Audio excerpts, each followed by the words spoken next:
Assalamualaikum warahmatullahi wabarakatuh. Alhamdulillahirabbil alamin wa bihi nasta'in. Asyhadu an la ilaha illallah wahdahu la syarika lah wa asyhadu anna Muhammadan 'abduhu wa rasuluh. Rabbi shrah li sadri wa yassir li amri wahlul 'uqdatam min lisani yafqahu qawli. Fakulu mimma razaqakumullahu halalan thayyiban amma ba'd. Alhamdulillah, tuan-tuan juga puan-puan, para penonton sekalian, pada pagi ini kita bersama-sama dalam program Tanya Ustaz yang akan membincangkan secara keseluruhannya, iaitu tentang konsep yang bagi saya amat sesuai untuk dibincangkan, iaitu konsep makanan halal. Ya. Untuk makluman tuan-tuan dan perempuan sekalian bahawa konsep ini amat sesuai dibincangkan sempurna.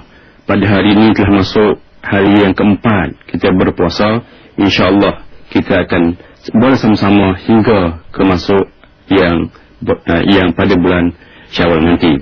Jadi para penonton sekalian boleh menghubungi pihak kami di talian 0377268114, 0377268114, atau boleh juga emailkan kepada kami di tv9.com.my.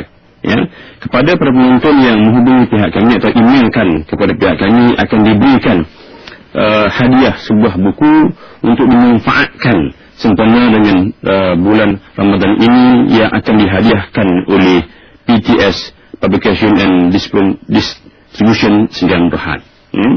Baik, untuk kita nak membicarakan soal kata halal ini, kita sebagai Islam nak tak nak, mau tak mau mesti dikaitkan dengan Al-Quran dan juga Sunnah. Dan juga kita sebagai Islam mesti berpegang kepada ini. Dan juga untuk membicarakan konsep halal ini juga banyak disentuh ke dalam Al-Quran.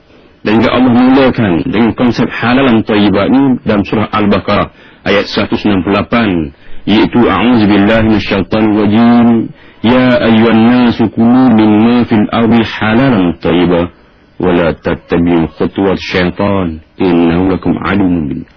Baik, Allah mulakan ayat ini dengan menyebut wahai sekalian manusia.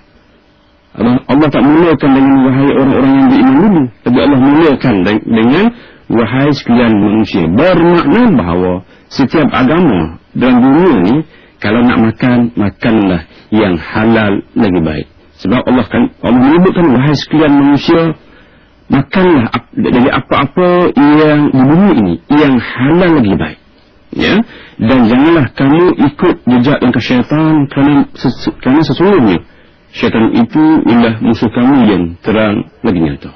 Jadi apakah maksud konsep halal dan thayyibah ini yang cuba kita dulu membicarakan. Baik, kalau kita sembelih ayam putus halkum dan urat maretnya, mengikut hukum syaraknya memang halal.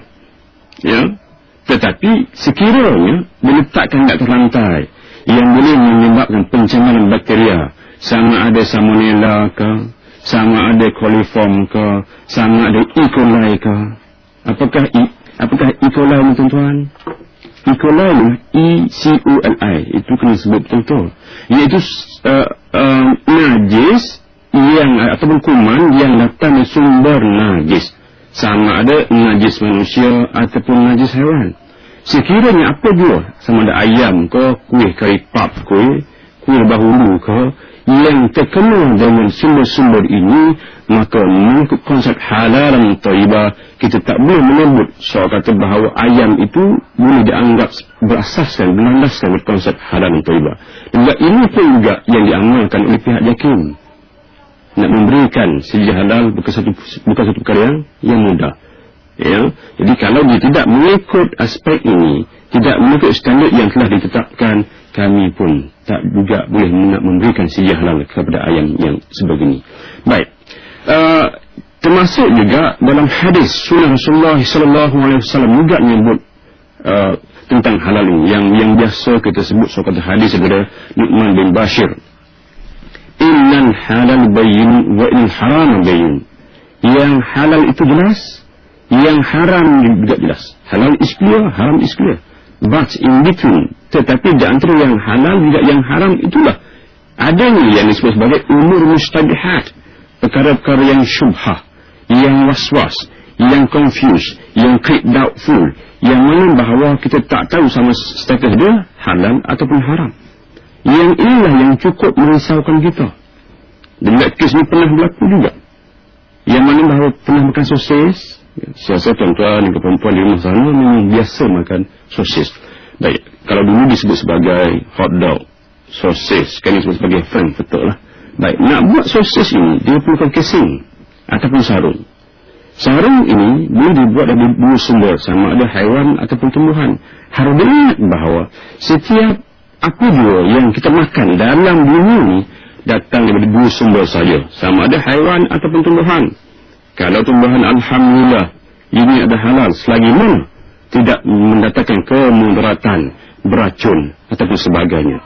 Kalau datang sumber haiwan, dia banyak persoalan, tuan-tuan. Sama ada haiwan itu halal ataupun tidak. Yang halal sembelih ke tidak. Isunya, walaupun kami tes, yang mana bahawa sarung untuk buat sosis ini dibuat dari usus, iaitu usus ayam ataupun usus kambing biri-biri, tetapi timbulnya keraguan yang munasabah berhubung dengan status ayam ataupun kambing ini disembelih ke tidak. Sebabnya kebanyakan bahan-bahan ini diimport dari luar. Oleh kerana dia telah menimbulkan keraguan, maka harus kita jauhkan. Itu belum lagi kita menyebut soal kata apakah emulsifiernya, apakah stabilizernya, apakah colornya, apakah bahan-bahan tambah yang lain, glycerinnya, renitnya, aminofatnya. Bahawa perkembangan teknologi pada hari ini menyebabkan kita sebagai orang awam juga tak tahu dia punya status sumbernya, sama ada halal ataupun haramnya. Sebab itulah, lantaran daripada itulah pihak JAKIM mengamalkan asasnya kaedah Sir-Zara'at, meletakkan logo halal itu untuk memberikan keyakinan kepada kita sebagai pengguna nak membuat pilihan yang mana yang benar-benar halal, yang berasas pada konsep halalan thayyibah, dan juga mana yang boleh menimbulkan rasa was-was. Baik, sebab itulah kalau kita lihat ayat-ayat Al-Quran yang lain, barulah pada dalam ayat 172 dan surah Al-Baqarah, Allah tujukan khusus kepada orang-orang Islam ini. Ya ayyuhallazina amanu kulu mimma ya ayyuhallazina amanu la tuhrimul thayyibat. Wahai orang-orang yang beriman, Allah tidak mengharamkan apa yang baik-baik. Yang baik-baik ini, apakah yang dianggap sebagai yang baik-baik ini? Sebab yang baik-baik ini suatu perkara yang subjektif, yang sukar untuk kita tafsirkan. Mungkin baik bagi pandangan saya, tapi tak baik bagi pandangan tuan-tuan dan puan-puan sekalian yang di rumah. Jadi apakah yang baik-baik inilah yang mana bahawa pihak JAKIM membangunkan standard, garis panduan, prosedur, apakah yang baik, apakah yang tak baik. Sebab itulah Allah menyebutkan khusus bagi kepada orang yang Islam ini, ya ayyuhallazina amanu kulu min thayyibati ma razaqnakum washkurillah. Ya Allah menyebutkan di antara kriteria orang yang bersyukur kepada Allah ini, orang yang memakan perkara yang baik-baik untuk dia. Dan juga dalam ayat-ayat yang juga, kalau kita melihat dalam surah Al-Ma'idah ayat 88 juga disebutkan bahawa wa kullu mimma razaqakumullahu halalan thayyibah. Dikaitkan bila menyebut soal kata halal, dikaitkan dengan at-thayyibat. Dan juga dalam surah yang lain, iaitu dalam surah An-Nahl juga disebutkan, juga dikaitkan fa kullu mimma razaqakumullahu halalan thayyibah, juga disebutkan yang thayyibah. Dan juga disebutkan juga bahawa Allah memperingatkan bahawa kullahmin, setiap daging yang tumbuh dan sumber yang haram, maka fannahu awlabih, maka nerakalah yang paling layak bagi dia. Sebab itulah sempurna dengan bulan puasa ini, kita tak seharusnya mengakhirkan ibadah puasa kita yang mulia ini dengan mencari perkara-perkara yang syubhat, yang was-was, yang doubtful, supaya amalan ibadat kita itu diterima oleh Allah Subhanahu Wa Taala. Baik, kita ada pemanggil daripada luar. Okey, hello. Assalamualaikum Ustaz. Assalamualaikum warahmatullahi. Ni Muhammad daripada Selangor. Okey, Cik Muhammad. Ni saya nak tanya. Okey. Pasal saya pernah makan dekat restoran Jepun lah. Okey. Pekerja je ramai Melayu. Okey. So saya dekat situ tak ada JAKIM punya sertifikat lah, halal Okey. ke apa. Saya punya call JAKIM cakap dia tak boleh bagi pasal dia ada jual arak dekat dalam restoran tu. Okey. Tapi itulah, bila saya baca dia punya menu itu, kadang-kadang yang ada 100% bahan diimport daripada Jepun. Okey. So macam mana ni? Pasal saya pernah tanya dia punya staff dia cakap ada kadang-kadang ada yang bahan dia tu yang meragukan juga pasal dipercayai campur dengan sakit. Okey. Macam mana ni Ustaz? Okey, terima kasih. Baik. Terima kasih kepada Encik Muhammad.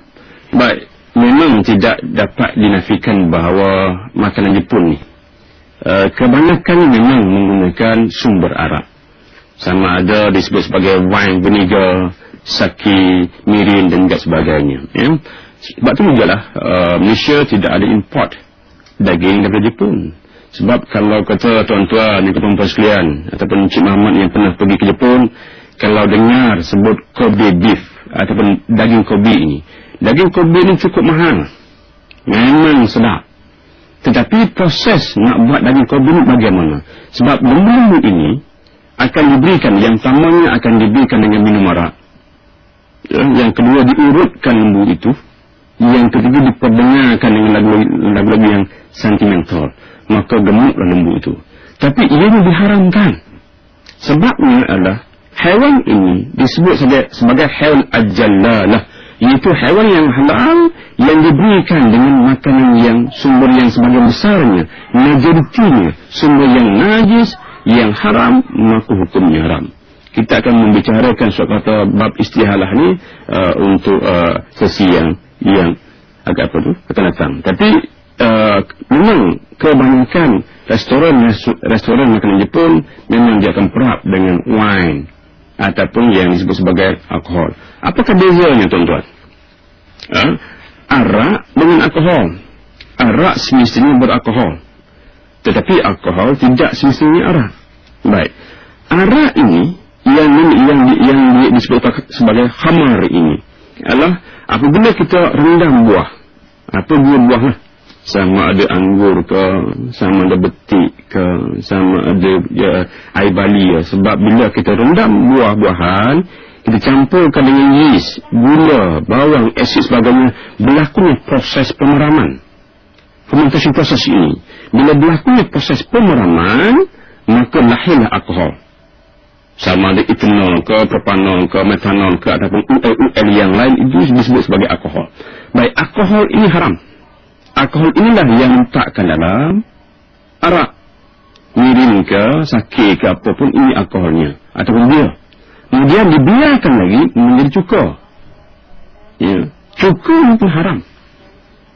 Ya, cuka juga menjadi haram sebab disebut sebagai cuka arak. Sebab prosesnya dia akan melalui proses membuat arak.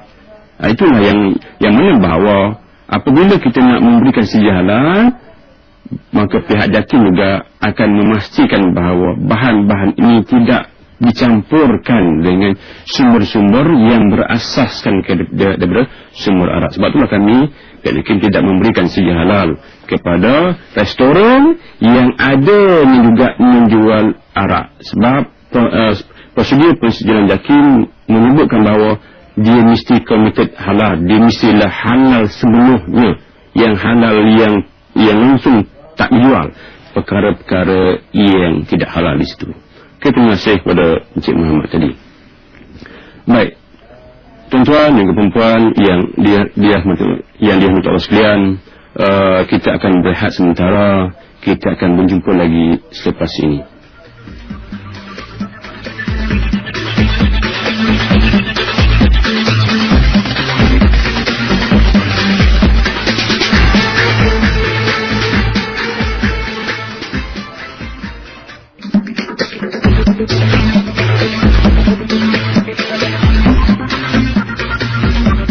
Alhamdulillah, kita kembali lagi untuk segmen yang kedua Saya rasa tuan-tuan ke perempuan di rumah sana telah pun berehat sementara.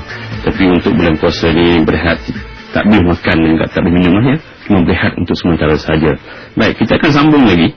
Untuk sesi ini kita saya telah menerima email daripada tuan-tuan juga perempuan di luar sana, iaitu yang email yang pertama yang saya terima daripada Encik Musa Yusof daripada Johor Bahru ni.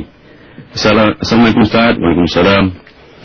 Apakah hukum sekiranya saya was-was dengan makanan juadah berbuka di hotel 5 bintang, sedangkan saya terpaksa menghadirinya di atas permintaan syarikat? Perasaan was-was ini timbul kerana kebanyakan pekerja hotel terkemuka ini warga asing dan bukan beragama Islam. Baik, ada 2-3 isu yang boleh kita bangkitkan di sini. Yang pertama, rasa was-was. Sebagaimana yang telah saya sebutkan tadi, bahawa kalau dah rasa was-was, lebih baik kita tinggalkan.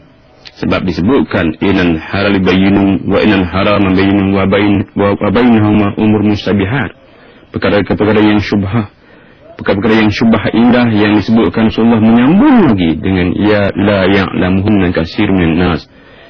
Kebanyakan manusia memang tak tahu sebab perkembangan teknologi pada hari ini. Jadi kalau dah rasa was-was, lebih baik kita tinggalkan. Sesiapa yang meninggalkan rasa was-was, dia telah menjaga agamanya, dia telah menjaga kehormatannya. Itu yang boleh menimbulkan rasa keraguan dan juga sebagainya. Tetapi keraguan ini kalau diyakinkan, maka kita juga boleh mencarinya, ya. Kalau rasa bahawa makanan-makanan yang kita makan di situ yang kita rasa yakin sebenarnya, contohnya ikan ke, udang ke, ataupun nasi biasa ke, boleh kita makan. Tetapi kalau rasa was-was yang terlalu banyak, lebih baik kita jauhkan. Yang pertamanya, kita dah pun maklum bahawa kebanyakan pekerjanya, disebutkan kebanyakan pekerjanya bukan orang Islam, ya.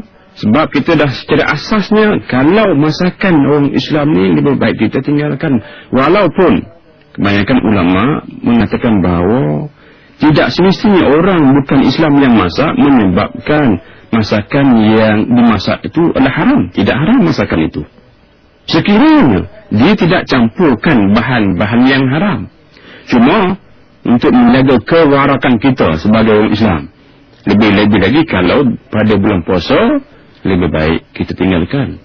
Tapi juga disebutkan kalau dalam keadaan yang terpaksa bagaimana, kan? Ini isu yang kata terpaksa, dalam keadaan yang darurat. Kalau darurat, apa yang haram pun boleh makan, ya. Tapi adakah dalam hotel ini, dalam keadaan yang moden sekarang ini, boleh kita katakan sebagai yang darurat?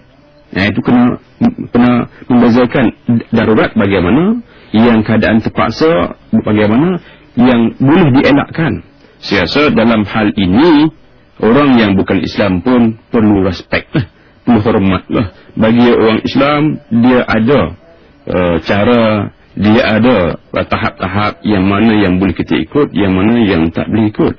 Saya rasa kalaulah bahawa dianya tidak dipaksa dengan paksaan-paksaan yang boleh menyebabkan kemudaratan diri ataupun ancaman nyawa, saya rasa lebih baik kita tinggalkan. Kecuali kalau dihulurkan, kalau tak ikut, tak makan bunuh, itu lain cerita lah, tuan-tuan. Ini yang disebutkan bahawa lebih baik kita tinggalkan. Carilah apa yang boleh meyakinkan kita, ya. Kalau dalam keadaan yang terpaksa, Encik Musa bolehlah menggunakan undang-undang yang lain lah, akta buruh ke, sebab dia tidak boleh paksa, ya, kepada Encik Musa. Baik, itu adalah soalan yang pertama. Soalan yang kedua berhubung juga yang disebut sebagai bagaimana pemantauan, ya, sejauh manakah pemantauan makanan halal bagi juadah berbuka puasa ini, terutamanya di hotel terkemuka.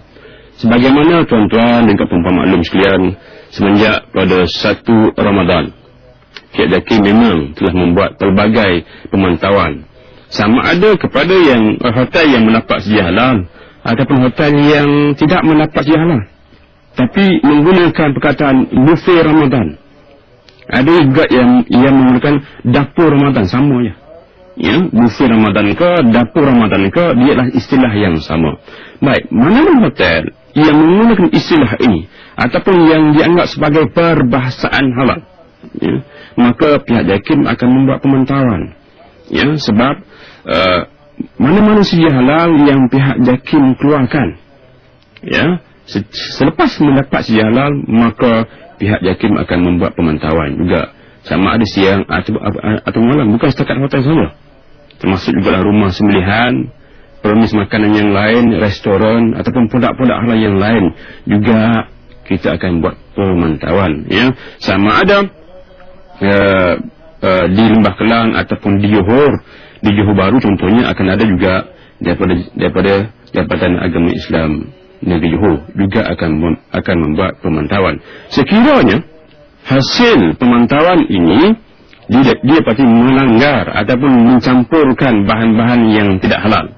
Sebab di bawah Akta Perdagangan 1972, di bawah Perintah Perdagangan Penggunaan Perbahasan Halal, Bahasa Halal 1975, mana-mana orang yang menggunakan terms ataupun bahan-bahan ataupun perkataan-perkataan halal, sama ada di tanggung halal ke ataupun halal ke, ataupun yang tulis ayat-ayat Al-Quran, ataupun yang saya sebutkan yang buffet Ramadan tadi, tapi dia mencampurkan bahan-bahan yang tidak halal mengikut hukum syarak, maka boleh diambil tindakan di bawah akta ini yang boleh didenda sehingga RM250,000 sekiranya didapati bersalah. Ya?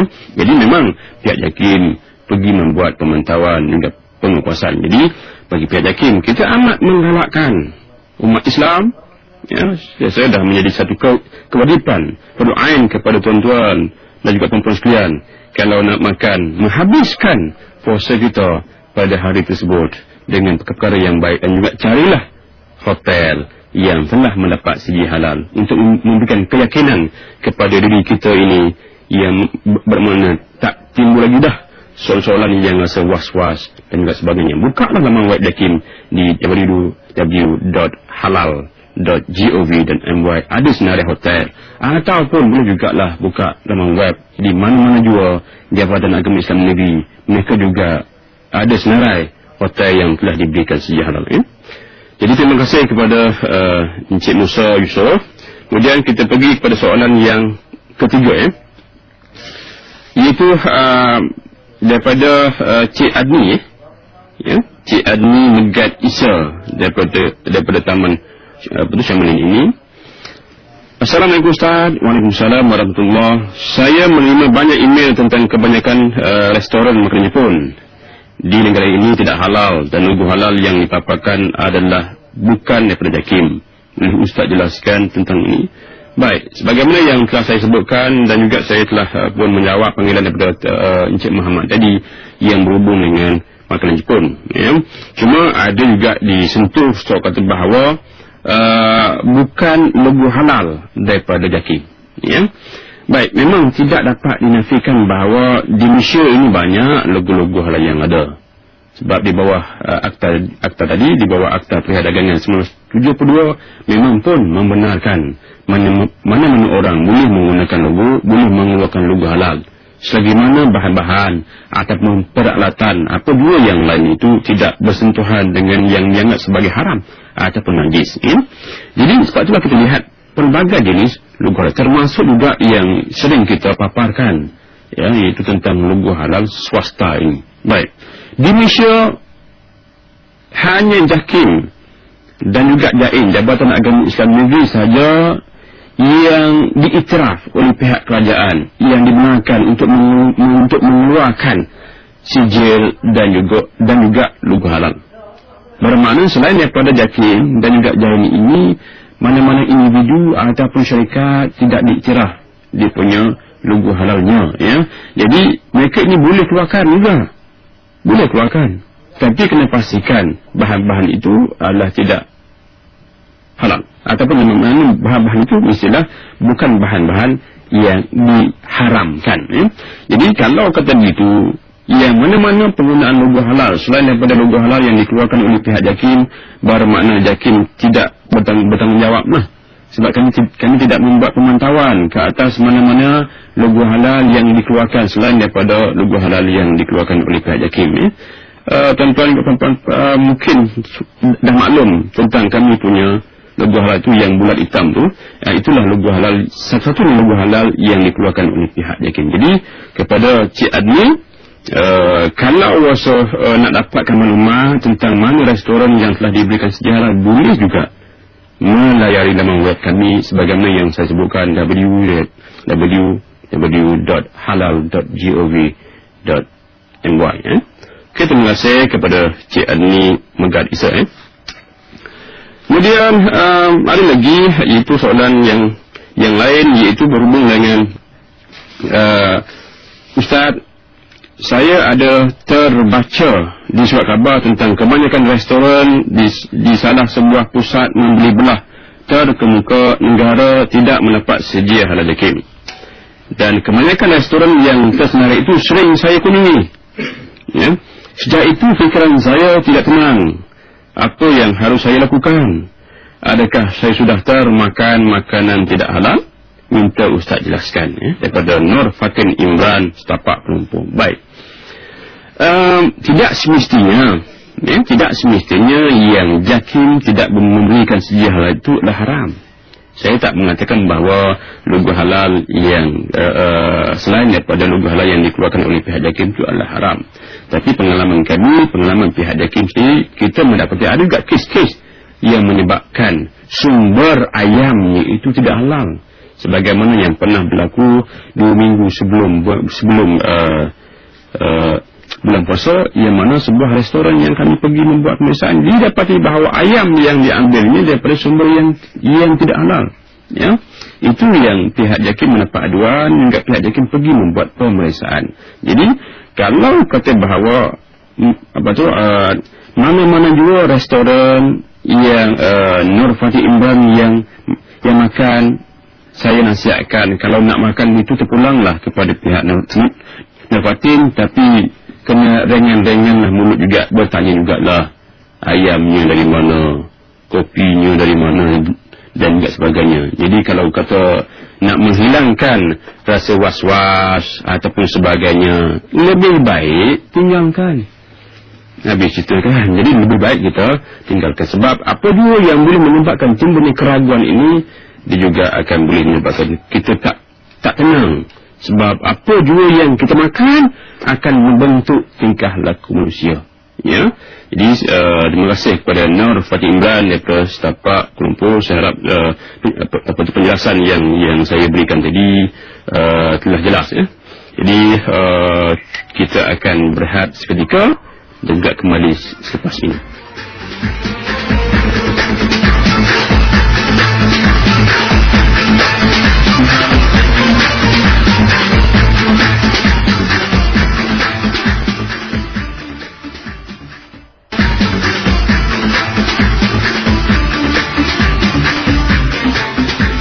Alhamdulillah, kita kembali lagi untuk kita membicarakan, iaitu tajuk yang kita bicarakan pada pagi ini berhubung dengan makanan halal. Ya. Jadi kalau kita menyebut soal kata makanan ini, kadang-kadang kita lupa. Sebab manusia apabila lapar dia, bila berhadapan dengan makanan, maka hilang semuanya. Jadi nak kena cek juga makanan yang kita makan itu, adakah yang halal, adakah yang syubhah ataupun yang haram. Sebabnya sebab sebagaimana yang saya sebutkan, apa juga yang kita makan akan membentuk tingkah laku manusia. Sebab itulah diperingatkan oleh Sayyidatina Aisyah radhiyallahu anha berkata, banyak yang pertama sekali berlaku kepada umat ini sesudah kepergian Nabi Muhammad sallallahu alaihi wasallam ialah kekenyangan perut. Apabila perut itu kenyang, maka gemuk badannya dan maka akan lemahlah hatinya dan akan bermaharajalah syahwatnya. Itu yang diperingatkan oleh Sayyidatina Aisyah radhiyallahu anha. Dan sebenarnya inilah juga diambil pengajarannya oleh orang Yahudi, tuan-tuan. Orang Yahudi ini memanglah kita sebut bahawa orang Yahudi dalam dunia ni hanya 17 juta saja. Tetapi bagaimana orang Yahudi dalam dunia ni boleh mengawal dunia, boleh mengawal ekonomi, boleh mengawal politik dan sebagainya. Kita lihat. Sebab orang Yahudi, antara kajian yang pernah dibuat, mereka cukup jaga bab makan ini. Ya? Orang Yahudi tak makan offal, tak makan organ-organ dalaman ini. Dia tak makan perut, pedal, hati, tulang. Tapi kita orang Islam, selaginya halal, selagi itulah dia bedah. Ya? Sup perut, memang sebab.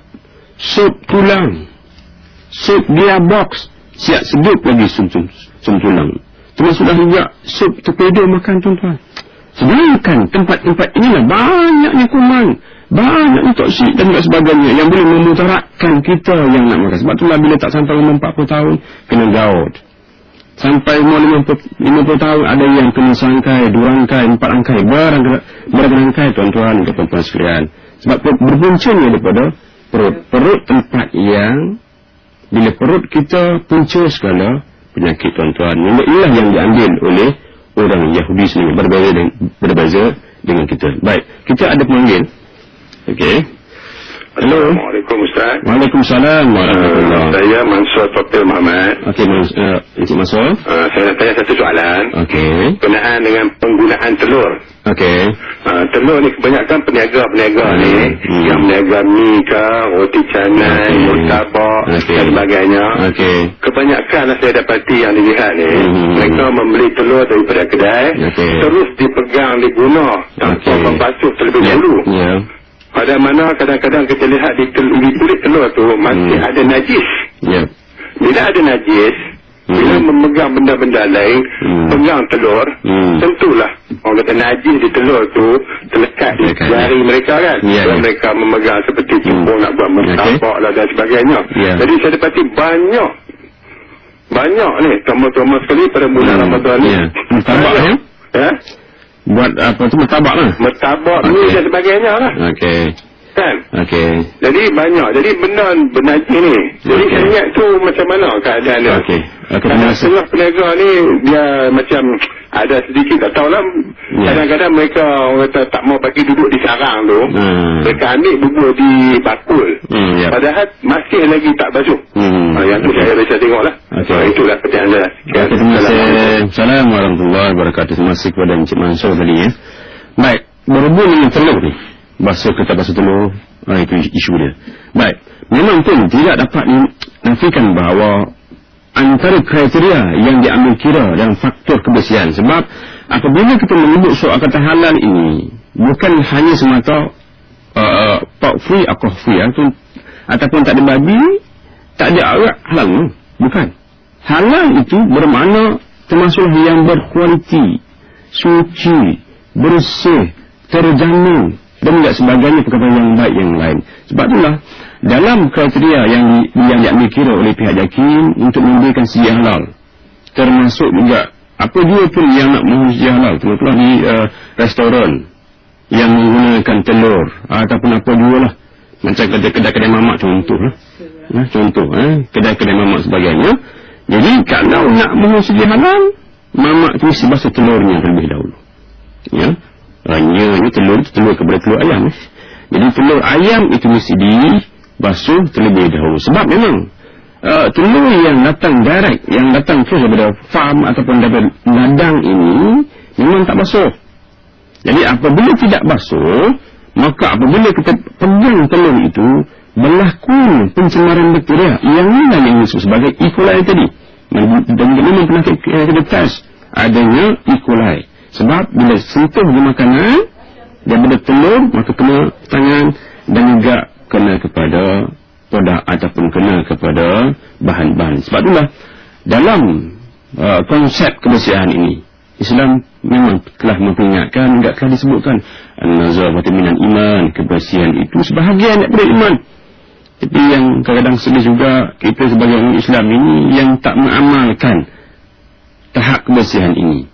Ya, dan juga sebab itulah saya pernah juga pergi ke bazar Ramadan ini, dan juga bila beratur panjang untuk membeli martabak, sampai turn saya tanya, abang, telur ada basuh ke? Dia cakap tak basuh. Saya pun tegur juga, kenapa tak basuh sedangkan mesti dibersihkan. Kalau encik nak beli, belilah. Kalau tak nak beli, sudah. Itulah jawapannya yang saya terima. Ini menunjukkan bahawa mungkin juga ketidakfahaman daripada orang Islam sendiri konsep halal itu semuanya. Jadi semua orang Islam wajib, orang Islam dah menjadi fardu ain ke atas mereka mencari yang halal, juga memahami konsep halal. Dan juga bagi orang Islam menjadi tanggungjawab sosial mereka juga harus juga memahami konsep halal ini. Sebab apabila produk itu halal, semua orang boleh makan. Sama ada orang Islam, orang bukan Islam boleh makan. Kalau produk itu tidak halal, hanya orang yang bukan Islam saja yang boleh makan, orang Islam tak boleh makan. Sebab itulah Allah mulakan ayat dalam surah Al-Baqarah tadi, dalam ayat 168, ya ayyuhan nasu kulu mimma fil ardi halalan thayyibah. Wahai sekalian manusia, bermakna semua agama pun dalam dunia ini akan memerintahkan dia punya penganutnya nak makan yang baik-baik saja, termasuklah konsep kebersihan ini. Jadi memang pun di antara kriteria yang diambil kira adalah konsep kebersihan. Itu mesti difahami oleh umat Islam yang lain. Okey, terima kasih kepada Encik Mansur tadi. Kemudian kita ada pemanggil yang lain. Halo. Assalamualaikum. Waalaikumsalam warahmatullahi. Saya Muhammad Azmi bin Ismail dari Besut. Encik Jazmi. Okey. Jadi soalan saya. Okey. Jadi saya persoalannya sekarang ni, masih lagi merasa keraguan terhadap pusat-pusat penyembelihan ayam, walaupun dikisahkan oleh putra kita orang Islam kita kan. Jadi nak tahu sejauh manakah pihak-pihak zaki, khususnya di pihak peringkat negeri. Sebabnya pernah berlaku, minta maaf nak cakap, di Kelantan. Seorang budak yang berumur 15 tahun yang tidak bersekolah mengaku dia sembelih, maka saya tak belilah. Tapi soalnya orang lain yang tidak tahu sebab ayam itu dibesarkan pasar besar di Kota Baru. Itu nak tahu mana boleh Ustaz bagi penjelasan. Terima kasih. Assalamualaikum. Assalamualaikum. Encik Azmi cakap utara tapi duduk Kelantan tak apa. Baik. Apabila kita menyebut soal bab sembelihan lah, memang pun tak dapat dinafikan bahawa pusat-pusat sembelihan ataupun yang disembelih di pasar-pasar basah ini, dan juga menjadi juga isu kepada pihak JAKIM juga, yang mana bahawa kalau ia disembelih di pasar-pasar basah, memang JAKIM tidak membuat pemantauan, JAKIM tidak membuat pemeriksaan kepada pusat-pusat sembelihan yang di pasar-pasar basah. Sebab JAKIM hanya membuat pemantauan, ataupun Jabatan Agama Islam Negeri hanya membuat pemantauan kepada pusat sembelihan yang memohon sembelih halal dengan pihak JAKIM ataupun pihak JAIN saja. Bagaimanapun atas rasa tanggungjawab kepada pihak JAKIM dan juga pihak JAIN ini, kadang-kadang kami juga menerima pelbagai aduan, kami pun juga pergi cek jugalah, sama ada di Lembah Kelang ataupun di Kelantan ke di Johor ke, memang pasar-pasar basah kami akan pergi cek. Tapi pengalaman kami di pihak JAKIM ini memang pun bila pergi cek itu, Masya Allah juga tuan-tuan, memanglah konsep halal dan thayyibat ini memang tidak ada. Maknanya lepas dia sembelih saja putus halkum dan juga urat marik, dia kata campakkan lentung. Jadi kalau campak dan tung yang ada air, maka hukumnya haram, sebab dia mati kerana lemas. Ada juga yang dia tung itu tidak berisi air, tapi dimenguapkan ayam-ayam ini. Kita cukup khawatir sekiranya dia mati kerana lemas, kerana bertindih. Itu yang kita cukup khawatirnya. Dan juga soal sudut kebersihan, memanglah jauh bezanya dengan pusat-pusat sembelihan yang kami memberikan sedia halal. Sebab kalau yang kami memberikan sedia halal, kalau kutu-kutu memang kami tak boleh berikan. Sebab konsep halal dan thayyibah ini, dan juga termasuk juga yang disebutkan bahawa tukang sembelih tadi, memang pun syarat utama selain daripada putus halkum dan juga urat mariknya, ya. Mungkin juga kita akan adakan slot bab 9 nanti, di mana halkum, di mana urat mariknya, di sebelah kanan juga sebelah kiri ni ada urat darah. Maka kalau kebiasaannya tukang-tukang sembelih ini memang keempat-empat urat ini diputuskan, maka tapi mengikut mazhab Syafi'i memadai sah hukumnya sekiranya putus halkum dan juga urat mariknya. Kalau umur 15 tahun dia sembelih, dia ni Islam, maka sah hukumnya sembelihan tersebut. Sebab disyaratkan tukang sembelih yang pertama mesti orang Islam, ya. Dia tak sebut sama ada orang itu lelaki ke perempuan, asalkan disebutkan nama Allah ke atasnya, bismillahirrahmanirrahim, dia sembelih. Tapi asalkan orang itu yang berakal dan juga balik, ya. Jadi terima kasih kepada Encik Azmi tadi, dan juga kita akan berehat sementara. Kita akan kembali selepas ini.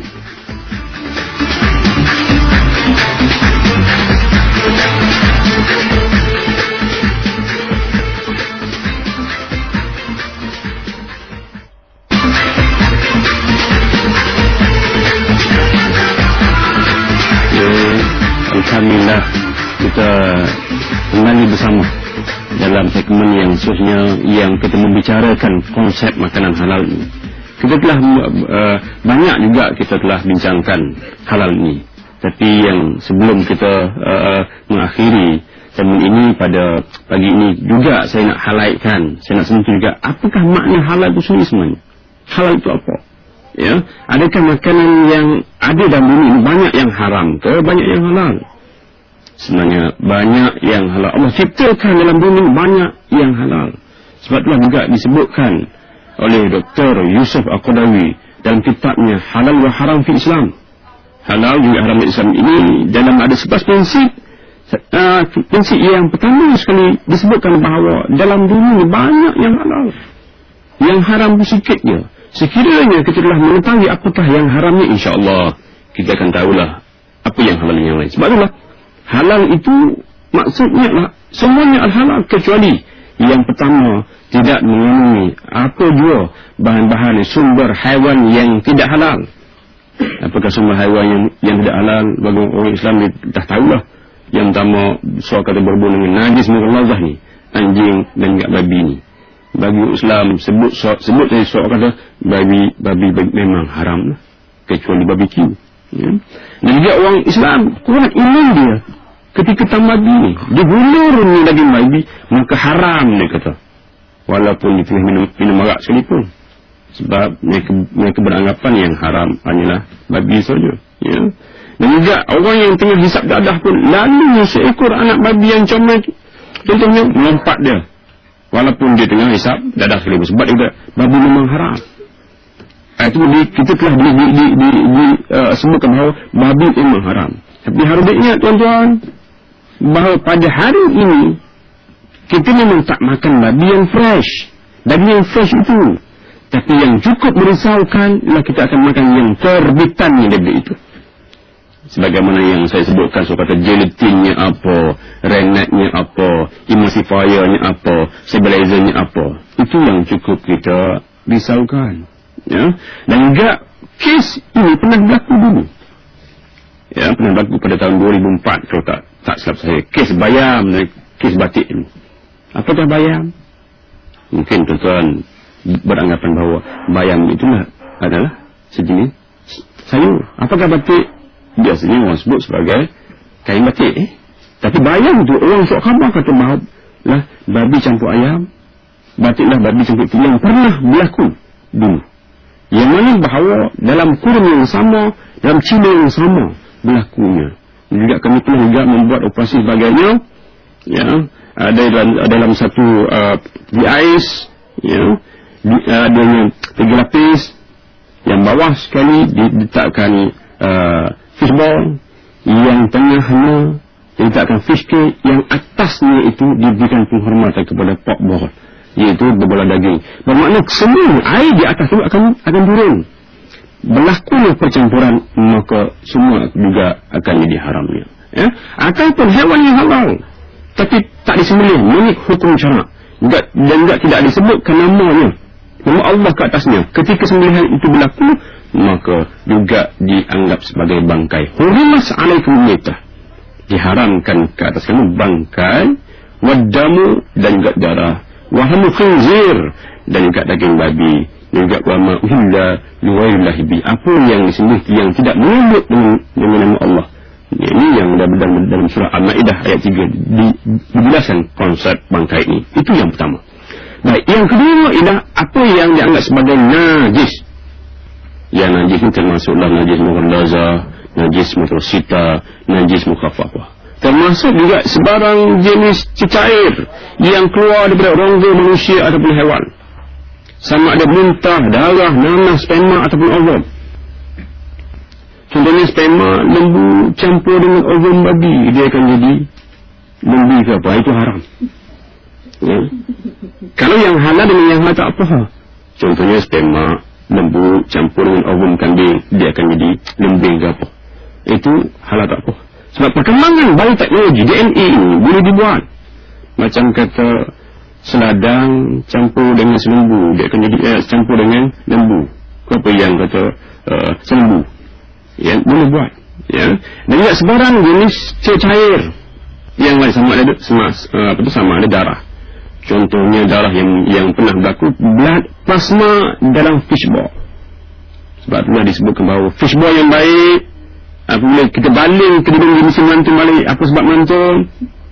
Sebab dia ball kan, fishball. Baik, bagaimana dia nak kerjakan fishball ini? Kita pernah cerita dia mungkin blood plasma, itu plasma darah, protein darah. Sama ada yang diambil daripada darah ikan ataupun darah lembu yang selepas disembelih yang fresh itu untuk dibuat blood plasma, termasuk dalam kosmetik. Inilah cukup yang kata bahawa perkembangan teknologi yang cukup merisaukan kita. Ya.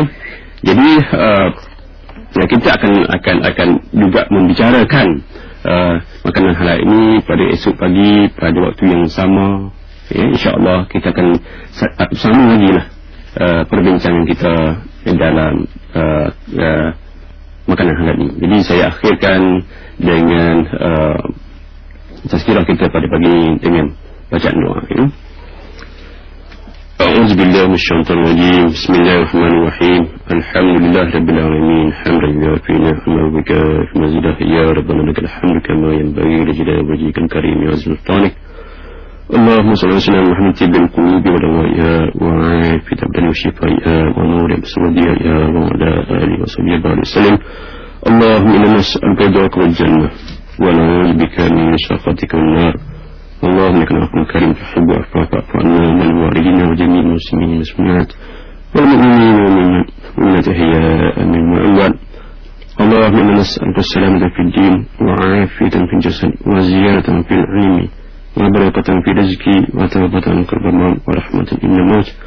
اللهم حول علينا في سكرات الموت نجاة من النار ونحب النساء. اللهم ارزقنا رزقا واسعا وارزقنا رزقا حلالا طيبا. اللهم رزق رزقا حلالا طيبا. ربنا هب لنا من ازواجنا وذريتنا قرة اعين واجعلنا للمتقين اماما.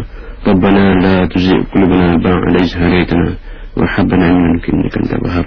ربنا آتنا في الدنيا حسنة وفي الآخرة حسنة وقنا عذاب النار والحمد لله رب العالمين. InsyaAllah kita akan berjumpa lagi pada esok hari waktu yang sama. Sekian, Assalamualaikum warahmatullahi wabarakatuh.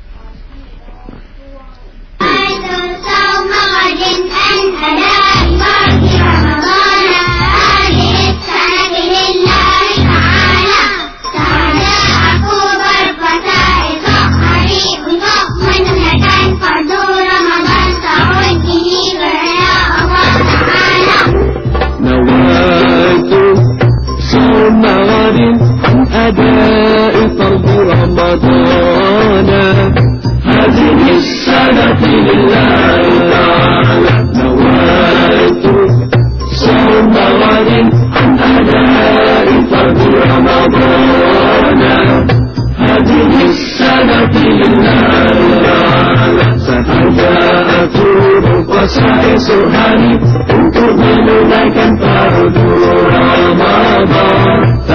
ini kerana Allah. Puasa artinya menahan diri dari lapar dan dahaga. Assalamualaikum warahmatullahi wabarakatuh.